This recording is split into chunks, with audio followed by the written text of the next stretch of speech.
Shalom, selamat pagi Bapak Ibu dan Saudara yang dikasihi oleh Tuhan Yesus. Renungan kita pagi hari ini diambil dari kitab Hakim-Hakim pasal 1 ayat 1 sampai 36 dengan tema perjuangan setengah hati membawa petaka. Ketika bangsa Israel keluar dari Mesir, Tuhan menjanjikan kepada mereka tanah Kanaan. Tanah Kanaan adalah tanah perjanjian yang dijanjikan Allah kepada Abraham dan keturunannya. Pada zaman Yusuf, bangsa Israel tinggal di Mesir selama ratusan tahun. Menurut Keluaran 12:40, bangsa Israel tinggal di Mesir selama 430 tahun.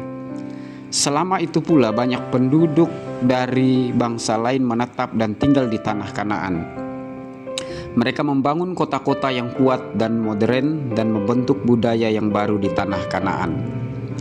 Musa membawa bangsa Israel sampai di perbatasan tanah Kanaan. Perjalanan selanjutnya dilanjutkan oleh Yosua. Yosua diperintahkan Tuhan untuk merebut tanah Kanaan. Yosua menyeberangi sungai Yordan bersama para imam yang membawa tabut perjanjian, dan sungai Yordan itu menjadi kering. Pintu strategis untuk memasuki tanah Kanaan adalah kota Yeriko. Kota ini sangat besar, temboknya tinggi dan berdinding tebal. Atas mujizat Tuhan dan kesetiaan bangsa Israel, kota Yeriko berhasil direbut. Selanjutnya bangsa Israel merebut kota Ai. Menurut Yosua 12 ayat 7-24, Yosua merebut 31 kota dan menaklukkan 31 raja-raja yang berkuasa di tanah Kanaan. Yosua mati pada usia 110 tahun. Sebelum mati ia berpidato perpisahan untuk bangsa Israel agar mereka setia beribadah kepada Tuhan dan tidak mengikuti penyembahan berhala di tanah Kanaan. Yosua mengikat perjanjian dengan Allah untuk bangsa Israel. Orang-orang Israel beribadah kepada Tuhan sepanjang zaman Yosua dan sepanjang zaman tua-tua yang mengenal segenap perbuatan yang dilakukan Tuhan bagi orang Israel. Yosua 21 ayat 1-33. Selanjutnya perjuangan untuk merebut tanah Kanaan dilanjutkan oleh suku-suku Israel. Suku Yehuda yang memimpin pertama kali setelah Yosua mati. Suku Yehuda dan Simeon berhasil merebut tanah Kanaan.